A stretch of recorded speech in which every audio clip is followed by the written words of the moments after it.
Hi there everyone, welcome to this session. I see we're having a few more people joining just now, so welcome those who've joined. Michael, you just joined, hello, welcome. Hopefully you can all hear me just now, and if you can just say yes or thumbs up or something in the comments so I can see that we are recording. And so for those who can't make it live, hello, who are watching the recording, and for those of you who are here, I'm very excited that you're here and thank you for joining us. Thanks, Michael. Brilliant. Glad you can hear me.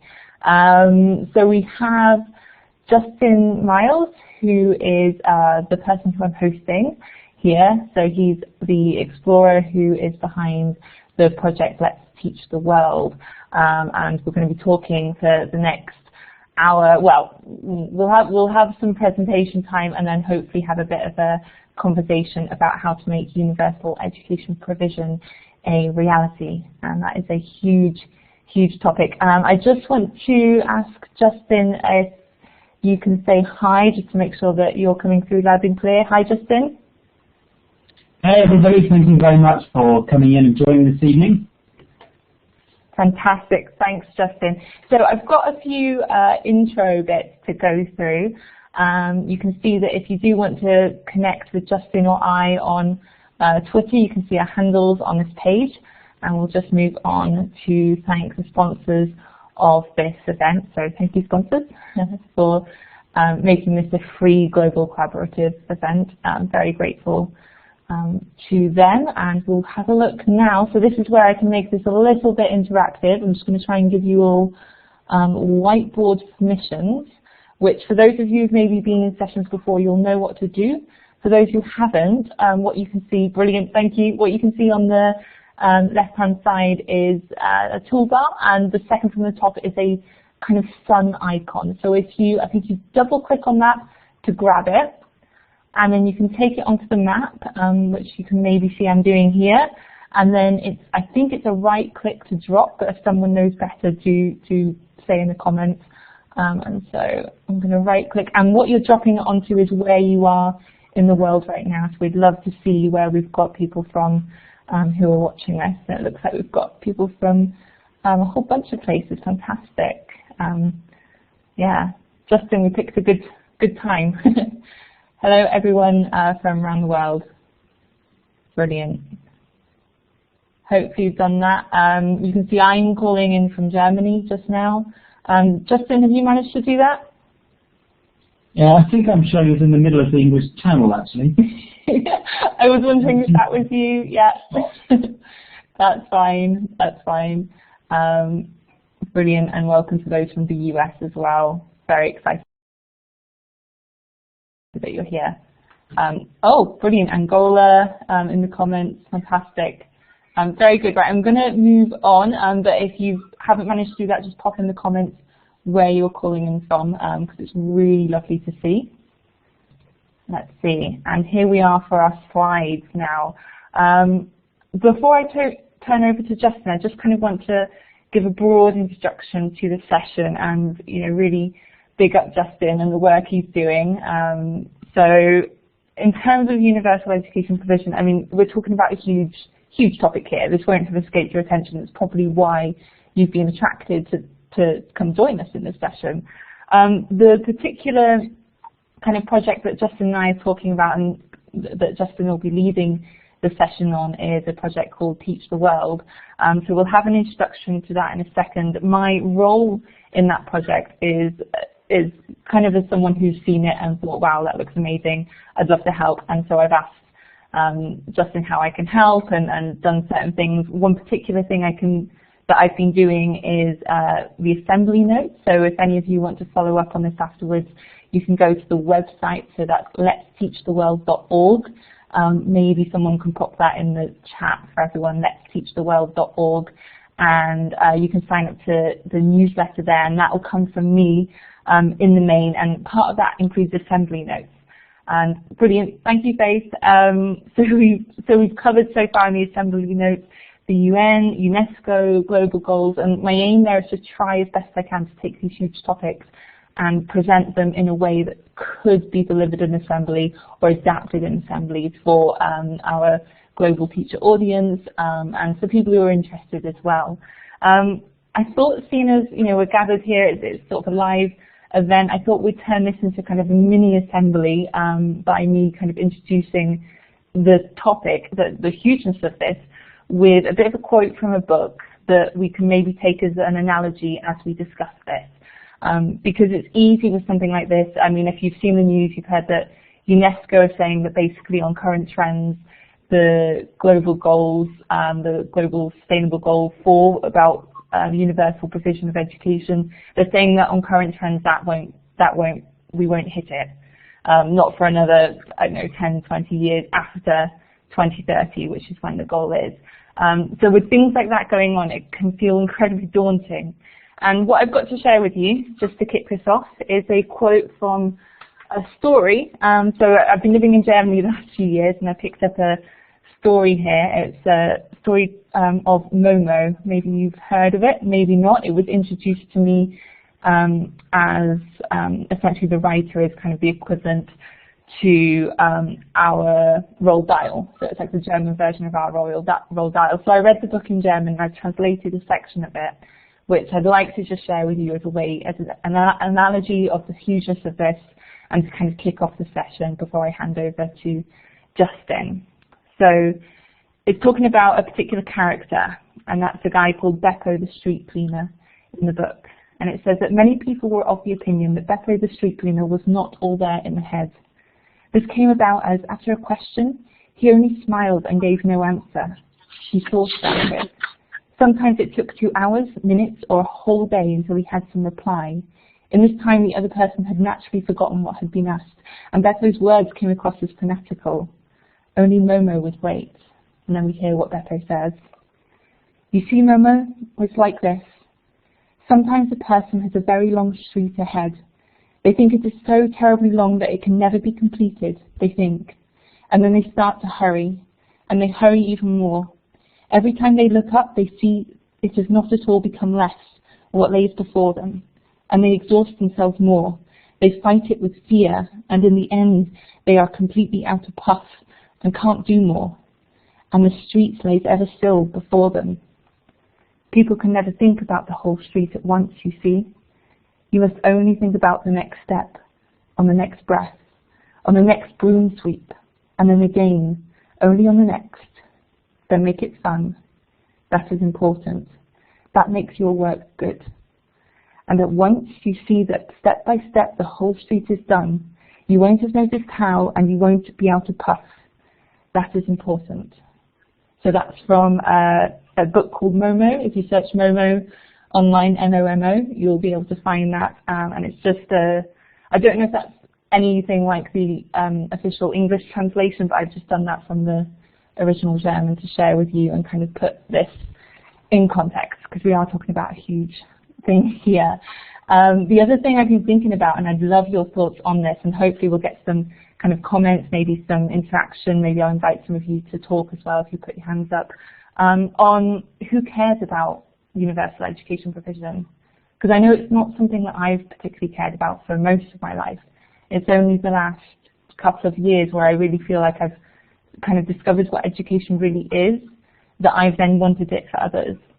And then it's become something that's interested me. And I'm curious, Justin, if you have a similar take on that. I mean, is global education provision something that you've always cared about, or has there been something in your life that's made you think about it a bit more? It's been really recently, really. I don't mean months, I mean sort of in the last 6 or 7 years.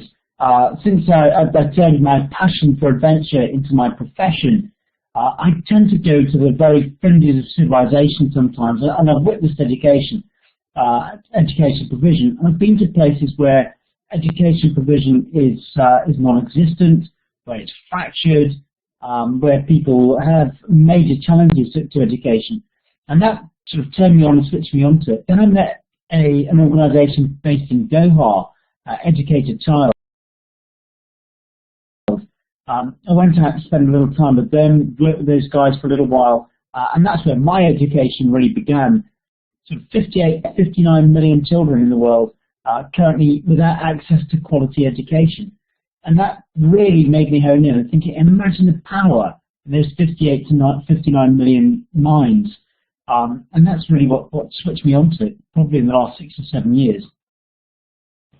Fantastic. Thank you, Justin. And I wonder if, I'd be interested in hearing from those who've joined us as well, maybe in the comments, or you can also put your hand up if you've got a similar story of what's got you interested in this, what has made you curious, or what's got you seeing this issue, because it's not something that I think everyone sees. So if you've got a story that you'd like to share, you can pop that in the comments and I'll kind of read it out, or if you're brave enough, you can pop your hand up so you can see under the participants the third image from the left is a raised hand image, so you can hit that and then I'll invite you on. Brilliant, and thank you, Justin. So in terms of what Justin does and who he is, because I think it's worth introducing Justin a little bit more before we get into the content here. So I first met Justin in March, where we were both, Justin was a speaker and I was a performer at a TEDx event. And I then interviewed him just along with the other TEDx speakers. It was a TEDx education event, so I was particularly fascinated with hearing other people's stories. And Justin's story, his personal story, is absolutely fascinating. At age, I think you were in your 20s, right, Justin? About 27. You were in a car crash, like quite a devastating car crash, that left you unable to walk or talk because of brain damage. And from what we've, yes, go on. That's right. I was actually 26. I was actually 26. 26, yeah. I was involved in a car accident. The car accident resulted in brain injuries, and that left me having to learn to walk and talk all over again from scratch. And it was during my recovery from those injuries that I decided to turn my passion for adventure into my profession, and to try and use that profession to assist the education process in some way. Initially, all I wanted to do was give children in classrooms around the world a window to the world as it is now, to broaden their horizons, for people to get active and explore more. But the more I did, the more involved I got with education. Then I discovered the whole issue surrounding the fact that all of these children around the world can't go to school. And that's my passion, that's what drives me now. Fantastic. I want those who are here to really picture this. So Justin was literally sat and couldn't move, was learning to, I think you told me you were learning to touch your thumb to your fingers once again, and against all kind of medical predictions, it was in that time that you were, say, looking out the window and thinking about what you wanted to do as a child, and what you wanted to do was become an explorer.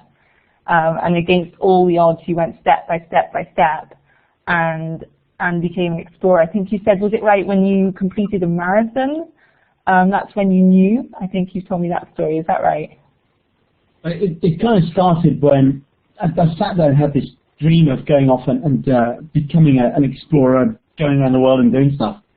And I was married to my wife at the time. She came to see me one lunchtime, and the easiest way to make a dream come real is to actually share it. So I said, sit down as best as I could talk at that time, which was okay. I could make myself understood. I want to go off. I want to become an explorer. I want to work with kids. I want to sort of engage with schools around the world. And she smiled at me so sweetly and turned her head to one side and sort of said, oh, that's great, but when you can go to the toilet without help, maybe we can talk some more. So my first goal was to go to the toilet. The doctors at the time, the medical team, were predicting a sort of 5-year protracted and very painful recovery process, at the end of which I could go back to work part-time to a sedentary job. That didn't really fit my goals and aspirations. 9 months after the car crash, I ran a marathon. I think it took something like 8 3/4 hours, but I completed it. 2 years after the car crash, I did a marathon a week for a year. And once I'd done that, then that was it. I could do whatever I wanted. All you've got to do is set objectives and goals, find a way and make it happen. And now, if you want to search Justin Miles online, you'll find he has books on exploring for kids, for adults. He does school workshops in the UK and around the world. He does so many Skype classroom lessons, so if that's something you're into, maybe you want to look up. And he also speaks at education conferences like this. So thank you so much, Justin, for your time to be here, and also for sharing your latest project, which is Teach the World. So let's begin there. And could you begin with telling us where it came from, where this idea came from, where it started for you?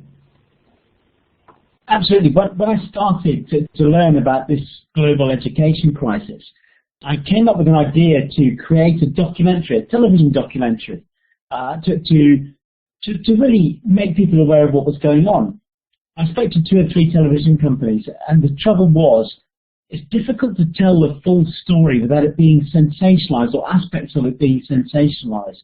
As you can imagine, the main focus now is they want to talk about refugees and immigrants, and that didn't suit. I wanted the full picture, the full story. So I came away feeling a little bit jaded. And then earlier this year, I came up with the idea that to really make change happen, we have to talk, to communicate, to engage the people that are going to make change happen. Now, if it's going to take another 15, 20, 25, 30 years before we're mopping up the last stragglers, the last children that aren't currently in school, it won't be people of my age, I'm 43, it won't be our generation that makes it happen. It'll be all of the children that we can educate and inspire and motivate and empower right now to make it happen.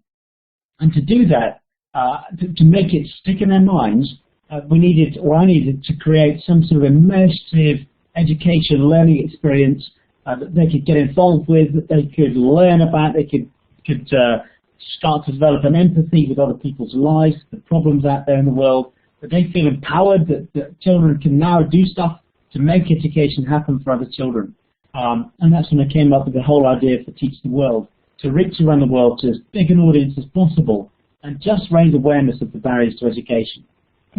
Fantastic, thank you. And we're not unaware of how huge this is, but like you say, you know, we're talking about 5, 10, 15 years, and this is something that I know that you're very dedicated to. So that's really interesting to hear. One of the things you're saying there about inspiring the children who are in school now, because in 10, 15 years they'll be the ones in, I guess, they'll be my sort of age, and you know, hopefully looking to make the world an even better place. Looking back at when the original global goals were set, the ones in the year 2000, I remember that I was then, I can't remember if I was just finishing primary school or just starting secondary school, and I was very conscious of global issues, very conscious of the environmental issues, but actually that kind of global project completely passed me by. I never saw anything like that. And so it's kind of funny looking at it now and how involved and interested I am in the goals that were set in 2015 compared to the fact that when I was in school, this whole thing passed me by. And I guess my interest in the project is to try and do whatever I can to help make that not happen for students who are in school now, and obviously working and supporting the teachers who are the ones who are in front of the students and inspiring them to make these things happen. Justin, just moving on, I've got a question for you about whether you as a student experienced any kind of project or experience like this that you're hoping to kind of replicate in some way with Teach the World. That was a little bit old to be involved with the Millennium Goals. So my experiences go back before that. And I can remember probably the most interesting sort of project that I was involved with at school was the British Heart Foundation, a health charity here in the UK. Came up with something called Jump Rope for Heart, where we did a big skipathon, and off the back of that we also learned about heart disease and the problems associated and what we could do to make sure we didn't get it. And I was probably about 10, 11 years old then, and those lessons stayed with me for life. And I can still remember now, I can still remember exactly where I stood in the school gymnasium with my skipping rope, and I skipped for 24 hours. So it was quite a good experience, and that's what sort of made me think kids need to be a part of something, to learn, to engage. And that's what I'm trying to achieve to Teach the World. The trouble is, I'm one man, and I'm one guy. I've got some fantastic support with you and Dean and a few other teachers, but I need more. I need people to help me to shape to shape the project and to distribute the project and to make people aware of it. It's, it can't all be done by one person, and it's the support that I'm getting is fantastic. Thank you, Justin. And I just say, it's really fun and inspiring being part of this project and working with you on this, because, like I say, huge project, and we are looking. I mean, part of this presentation here is to look for people to see if there's anyone here who might like to play a larger role in the project. So Justin's obviously the founder. I'm called a Teacher World Champion, which means that I'm keeping my eyes open and applying my strengths to try and spread the word and have ideas and things like that. So if there's anyone here who feels like they have strengths that could contribute to this team, then do please get in touch. We'll show you how at the end how to get in touch. But a few notes I'm making just on what we've talked about so far. In terms of, I think one of the things that you were really conscious of, and one of the things that brought you to this, Justin, is about not sensationalizing things, because that's so much of what we see on the media and the mainstream is these issues sensationalized, and I think that can be really difficult for us to feel empowered in the face of that. So one of the ways I think that is really good to not sensationalize this is for individuals to share their stories and their insights from the ground. And the more personal these are, the more kind of universally they're recognized by others. So, just to get you guys thinking, we've got Faith here already asking how we can get involved. We'd definitely love you guys to be involved, and we'll show you how, at the end, how to get onto the website and then connect with us. But things to get you thinking, that question we asked earlier about, why are you interested in universal education provision? What has turned you around to think about this? And then something that's just come up there is if you were involved in any kind of immersive, larger scale project when you were a student, just like Justin's story with the British Heart Foundation and skipping for 24 hours as a student, and all the things that you learn from that. So if you guys have any stories like that, we are looking for contributors for the blog, and we'd love to hear from you. So Justin, let's move on. I'm going to move on to the next slide, and maybe you could tell us a bit more about the kinds of issues that you see, that you've, as an explorer, that you've noticed, and that we're kind of going to look at presenting to the world in a way that is inspiring for young people and gets them really thinking about this, so that when they're in a position as adults to really make change, that they're aware of it and that they're going for it. So I'll hand over to you, Justin, just for some overviews and some kind of insights to think about for us. Sure. There are many barriers to education, and it can be. I mean, right now the press are interested in the barriers to education for. Well, they're not too interested in barriers to education, but they're showing immigrants coming out of Africa, Iraq, and Syria. That's one. Conflict displacement is one issue. We also have displacement due to natural disasters. Just had the Haiti stuff. We've got displacement even in the US, where schools are closed because of fires. In Australia, all over the world this happens. And then you get other things like cultural challenges to education. In some cultures, they don't believe, even now, 2016 and 2017, they don't believe in education. And they differentiate by gender. In many cultures that I've visited, they don't believe in educating the girl child. The girl child has a value, but the value of the girl child is when they marry her off. They sell her into marriage. I mean, they sell her for dollars, for pound notes. They sell the girl child for, it sounds stupid to say it, but for sheep and goats and cows. And that's the value of the girl child. The boy child's value is in looking after the family. Then obviously you've got poverty and disease, nomadic populations. People don't think about nomadic populations. How do you get to school when your tribe, your family is constantly moving? How does the school go with you? So there are many barriers, and some children are more aligned with these than others. So it's interesting to highlight, or important and interesting to highlight all of it. and let the children explore and play with their own interests and passions. Some children may be more interested in conflict refugees, some children may be more interested in natural disasters, some children may be interested in the cultural challenges. There are so many, and I can't, off the top of my head, I can't discuss every one. Something else that we're covering very shortly in Teach the World is the whole issue about actual resource provision. So, as an example, some of the children that I met last year in East Africa walked 15, 16 kilometers, about 9 or 10 miles to school each day, and then home again, the same distance. And as well as the exercise that's involved in doing that and the time, imagine that you're a child, you've got to spend an hour and a half to 2 hours walking to school and then walking home. By the time you get home, it's getting dark, you've got chores to do, and you've got homework to do. There's no electricity, how do you do your homework? So there's an awful lot to think about. And what I want to do through Teach the World is expose just the tip of the iceberg with some of these, and let people, let teachers, let children play around a lot more and discover more about what interests them. Brilliant, thanks, Justin. I'm sort of just going to think of this as a bit of a team meeting, a bit of a public team meeting, and throw an idea out here, because we've just mentioned looking for more Teach the World champions, and you've given a huge overview there of the wide range of problems, and you're quite right. I mean, it just speaks for kind of how universal your awareness is.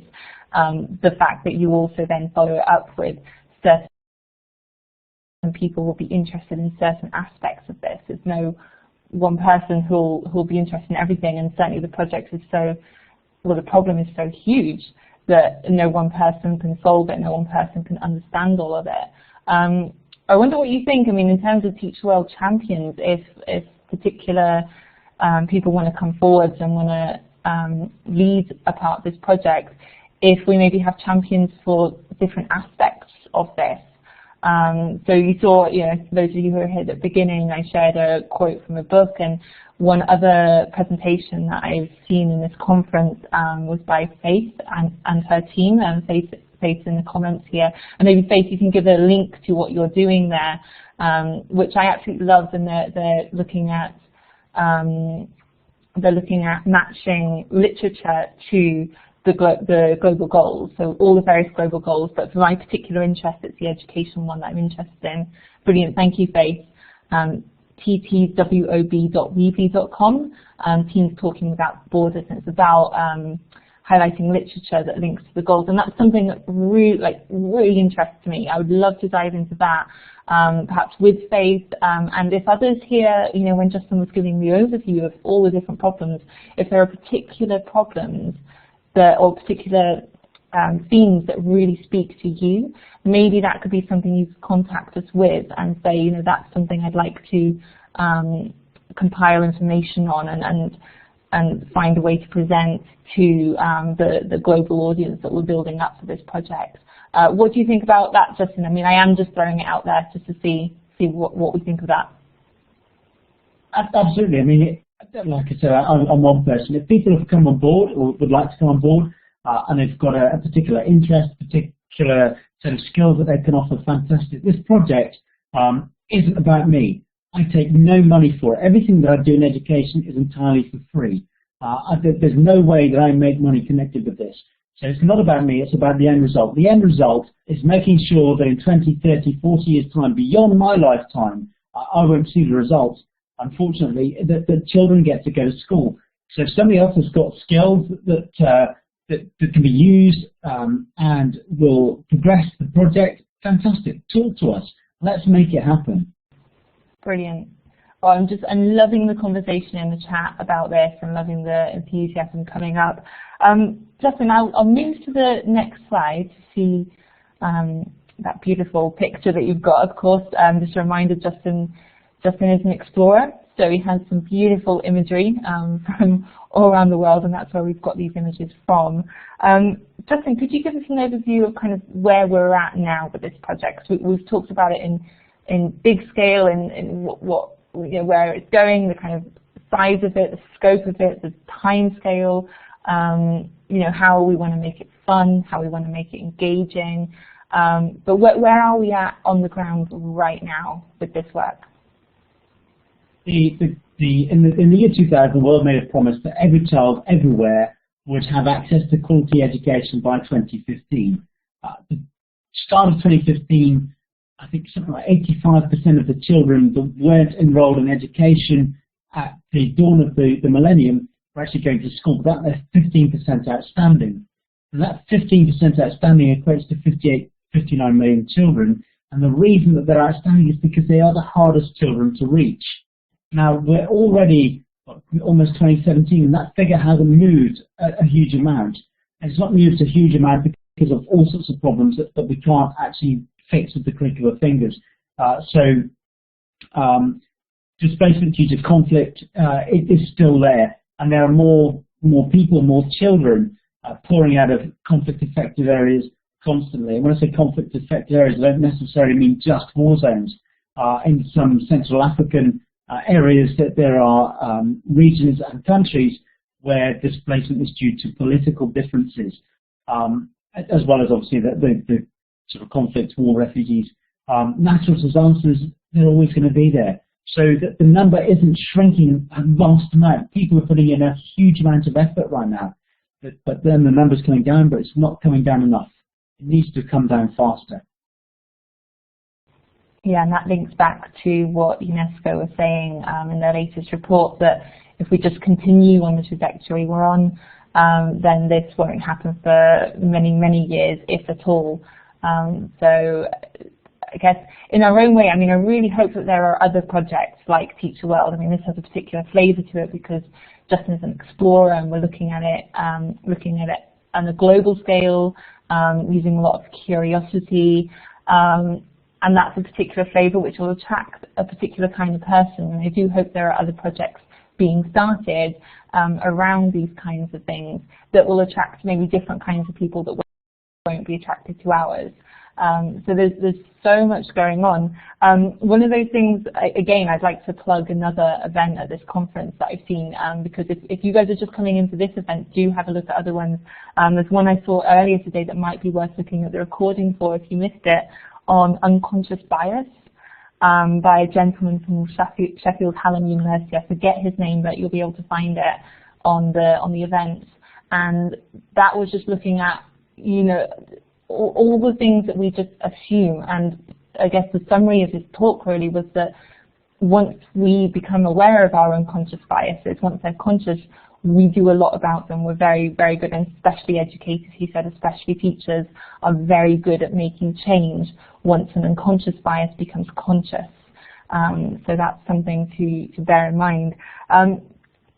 What's going on, Justin, in terms of potential trips? Because I know that one of the really fun, exciting parts of this project is that you'll be going to different parts of the world to highlight what's going on there, to talk with people who are making real change happen, and then I'll be supporting you with virtual content and things like that. So are there any particular, I know maybe things aren't solid yet, but can you name a few areas that you're in talks with people about going to visit, and maybe there'll be people in this event live or even watching the recording that are from those areas who might want to chat with you about your trip? One of the first things that I'd like to do, or one of the next things I'd like to do, is get back out to East Africa, where I've developed some fantastic relationships in Kenya, Uganda, and Tanzania.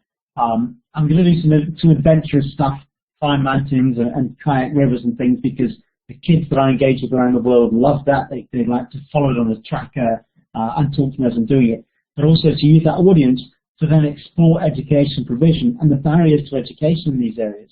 Now, what I like about East Africa is that there are a whole multitude of barriers to education. That sounds weird, but I like the barriers to education. But it gives me an opportunity to explore several barriers in one location, one region. So, for example, you've got the cultural barriers. You've got things like FGM, female genital mutilation going on. You've got the whole thing where they don't believe in educating the girl child. They don't believe in education at all. Then you've got lack of resource and provision. You even have things like lack of electricity. How do kids go home and do homework when there's no electricity? You still get nomadic populations in these areas. So there's like a whole cauldron of stuff going on just in East Africa. And then I'd also like to go and spend some time looking at displacement due to conflict and natural disaster. Now, for displacement due to conflict, the cliched thing right now is to look at the whole Syria-Iraq thing. And I've touched on this when I've been in East Africa, Kenya, Somalia. But I'd like to go across, and I think my favorite Ukrainian teacher is actually in the room, and spend some time in Ukraine, because there's a war right there in Eastern Europe, and that's creating barriers to education, because the children on the east of the country are being pushed further west. It's putting a strain on resources, so you've got an issue there. And then some other fun stuff that I don't really want to talk about yet until it's a little bit more solid. I hate to move goalposts, and unfortunately goalposts have to move according to funding and the times that we're sort of in. So I'll keep them quiet for a little bit longer. Brilliant, thanks, Justin. And certainly, I'll second that. Justin really, when he says something, he really holds to it. So I really respect that, you're not going to explore potentially other locations in this session, but all the more reason to join the email list, which is on letsteachtheworld.org, and you'll be kept up to date as things evolve, because this really is an evolving project. It'll evolve based on what happens in the world. It'll evolve based on who joins us and who supports us and what they can bring. And it's just, if you're attracted to that kind of thing, then we'd love you to get in touch with us and be part of this. I'm just wanting to kind of shift gears a little bit at this point and ask you a question, Justin, and also I'm curious if those who are in the session would have a view on this. Just based on what you were saying there about the next potential trip and what kind of things that you might be looking to see, and kind of linking it to what I heard Jim Knight say in his keynote speech at this conference just earlier today, just looking at the way school as we know it might evolve. I'm wondering if you can imagine, because I can potentially imagine it, but also, let's see how things play out, but I can potentially imagine this project, if it evolves as it might evolve, kind of forcing an actual rethink on schools as we know them, because you were talking about so many issues there, and I'm kind of sat here thinking, I don't know how, if all we're doing is trying to replicate kind of the kind of state school that I went to in different parts of the world. I'm not sure if that's going to be enough. And huge respect to the kind of standard model, the model that we've had, because there's so much good of it. But is it causing people to miss out who are on the margins? And maybe, I don't know, do you see that this Teach the World project might force us to rethink the kind of standard model of schooling? What do you think on that, Justin? And if anyone else would like to talk about that, then just raise your hand or put something in the comments and we'll share that as well. But over to you. I get really excited about this particular subject. So I get really excited about this particular subject because I'm not a teacher. I've never been a teacher. I've got no desire to be a teacher. I'm fascinated by the whole education process. I'm somebody that's witnessed education developing in underdeveloped countries. I've worked quite successfully in the corporate world, so seen what it takes to succeed. And I'm going to go on a rant here. This isn't rehearsal. This is just me ranting on my soapbox. Education in our country, in the UK, and from what I understand in many other countries, is based on the transmission of knowledge by the teacher and the student's ability to assimilate that knowledge and then regurgitate it in such a way that they can pass exams. Now, that was great at one time, but now life is different. Education, information rather, it is around us in so many forms and accessible to all. We've got laptops, we've got PCs, we've got the television, you've got wikis on your phone where people can upload and update information instantly. If you want to know something, you can go online instantly and find it through a telephone. So I don't think life right now is any more about what you know, because you can find stuff out really easily. It's about what you can do with what you know, the whole innovation process. I've touched on this in my TEDx talk. Innovation is the key to economic success, the key to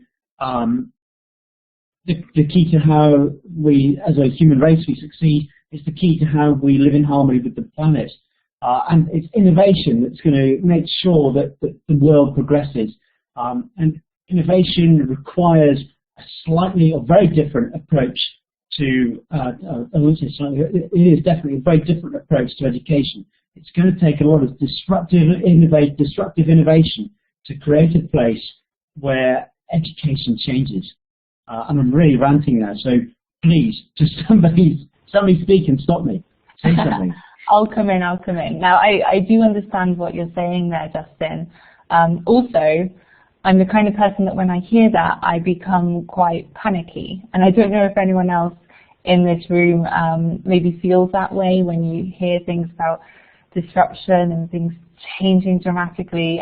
It's just, I guess it's a reaction I can't help. And, you know, I know that it's something that excites some people, that, you know, draws fear from others.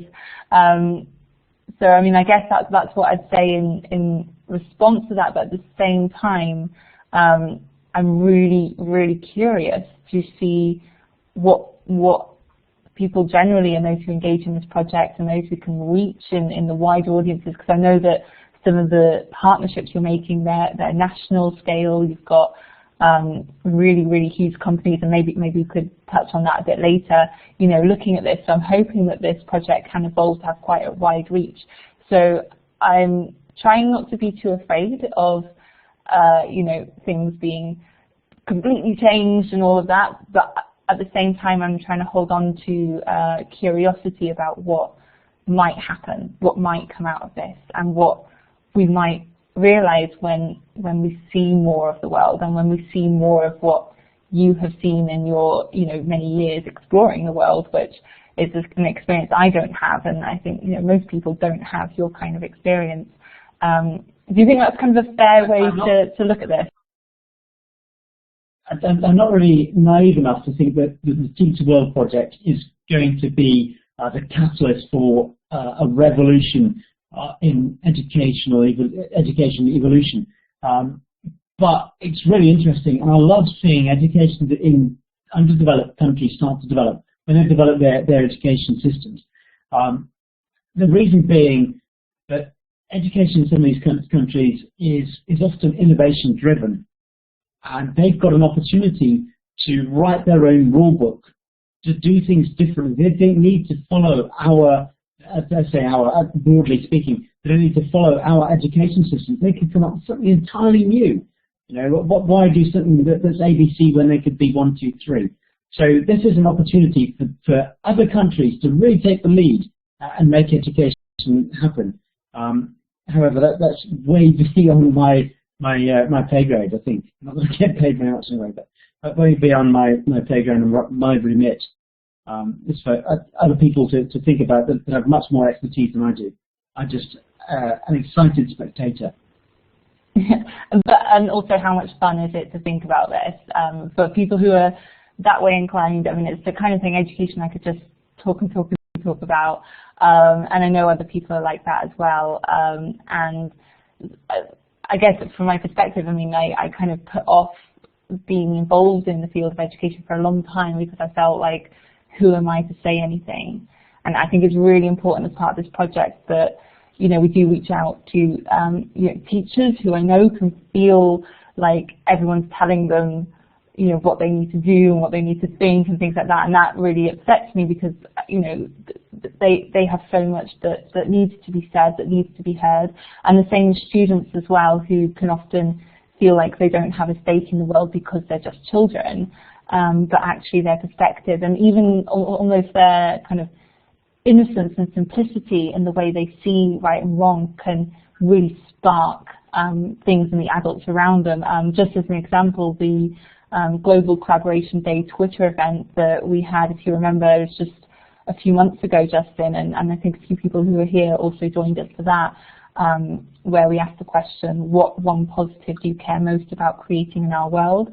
And we had teachers from all around the world talking with us, people in education, and also a couple of student classes where the teacher asked their students this question. And of all the answers, it was the students' answers that really sparked something in the adults who heard them. So I think that if we can take a flavour of this, I'd love this to have that kind of flavour of it. You know, it's not for you or I to take the platform that we've made and use it as a way to share what we think, but to try as best as we can. And I'd love people who are here to hold us accountable to this, to make sure that we're sharing it with others and empowering others to speak as well. What do you think of that, Justin? Totally. I think everybody should have a voice. Everybody has an opinion, and there's no one person in the world that's got the answer. It takes people to listen and to collate ideas and thought processes, but there's no one person with all the right answers. Actually, there's some interesting comments coming up in the chat. I've just realised that I can see the chat. Yeah, do you want me to read that out and then you can respond? So we've got some great comments. So if you find the chat window too small, guys, you can hit the icon just on the top right of it with a down arrow, so some lines on a down arrow, and you can detach the panel, which means you can move it and then resize it. So that's what I've done, so I can see all the brilliant comments and conversations coming in. We have a question from Faith who asks, what is the vision between where you are in the program right now and classroom teachers or students? So she says, I know collaborations are a treat tool, but how can we, the classroom teachers who are locked into a classroom, really dig in and help? It'd be great to hear from you on that, Justin. So how can classroom teachers in the classroom really dig in and help with this? But just being here, just listening to this session is already great help, because I hope you're going to go back and you're going to sign up to the Teacher World newsletter and you'll start sharing some of the thoughts and ideas that come through there. And my screen just changed. Teacher World. Oh, okay. So I mean, that's a really good start. And from there, there'll be calls to action over the next. The project originally was going to be 2016-17. It's already extending. Probably 2 years beyond that. And over time, there'll be calls to action. There'll be ideas for lesson plans, for activities we can do in and out of the class. So as an example, we talked just now about the children that have to walk 14, 15, 16 kilometers to school and back. So it's 14, 16 kilometers each way. And we're building a resource which will give some lesson activity ideas, which will fall into maths, to do with the distance, with English, with art, with languages. So just little snippets just to sort of help you along in the classroom a little bit.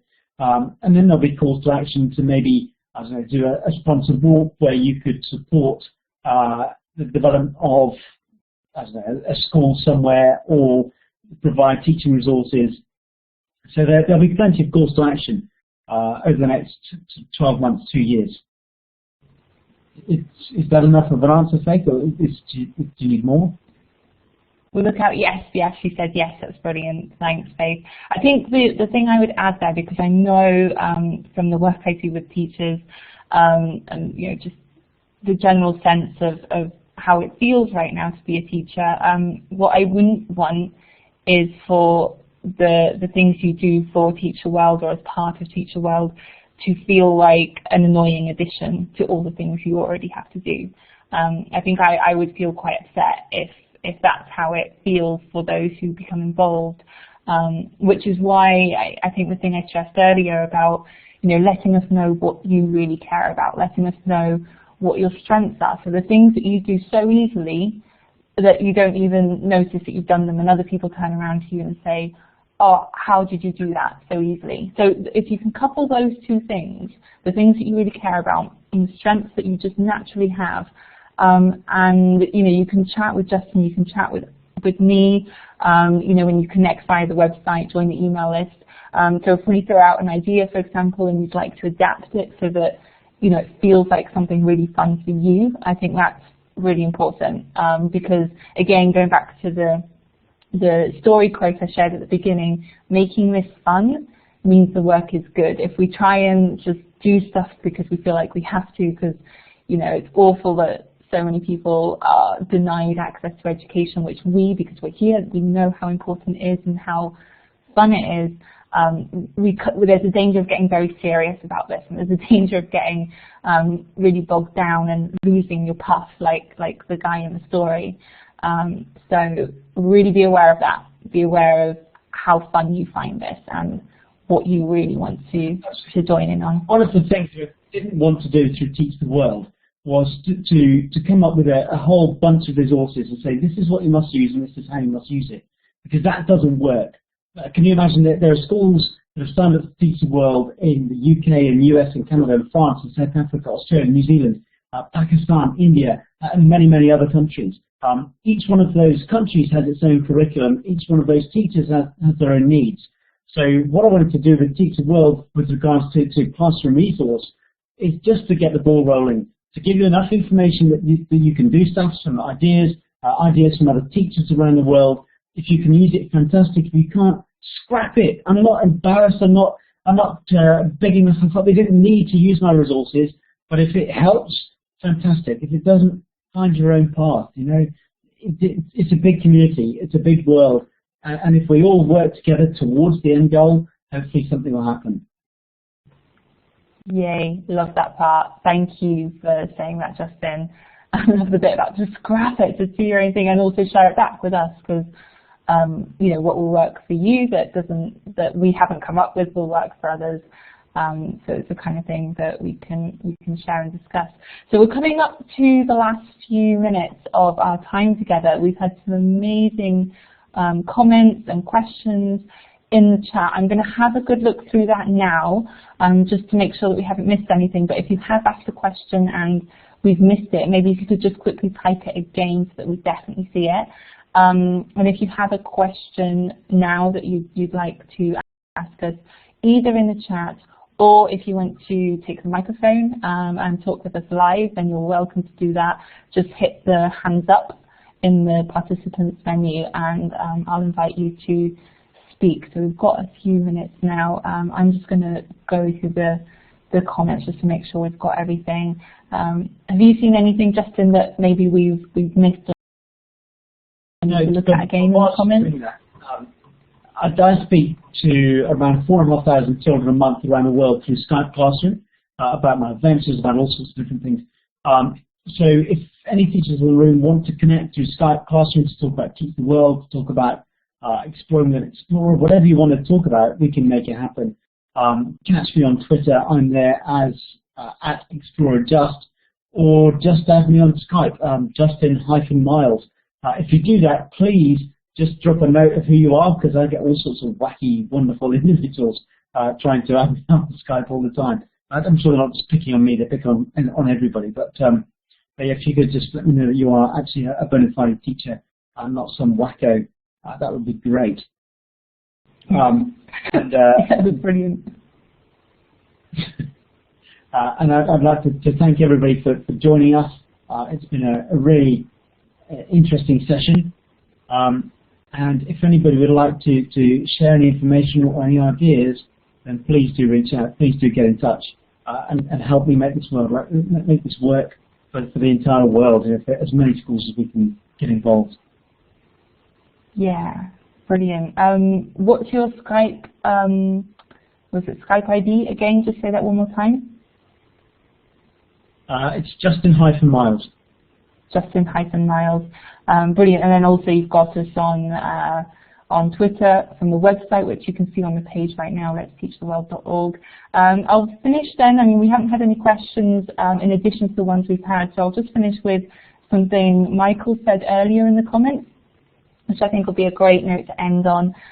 He said, such a powerful project. Kudos to you both for your efforts in this much needed area. I'd love to learn more about how we may be able to help. So hopefully everything we've talked about since your comment, which was a good maybe half an hour or so ago, has given you some ways in to help us with this and be part of this, more importantly, and share the journey. Any final comments from you, Justin, just before I end recording and we say bye to everyone? Final comments. The world is an awesome place. To make it work, we need to make sure that every child in the world gets education. Not only is it good for the world, it's every child's right to receive an education, to receive a quality education. Why should some children get it and not others? Don't put children in museums, don't use different cultures as museum pieces. Everybody, every child in this world deserves an education. Let's give it to them. Fantastic. Thank you so much, everyone who's joined this session. Hello to everyone who's watching the recording. And thank you. Yeah, we'll see you again hopefully soon. Bye. Thank you very much. Bye-bye. Bye, everybody.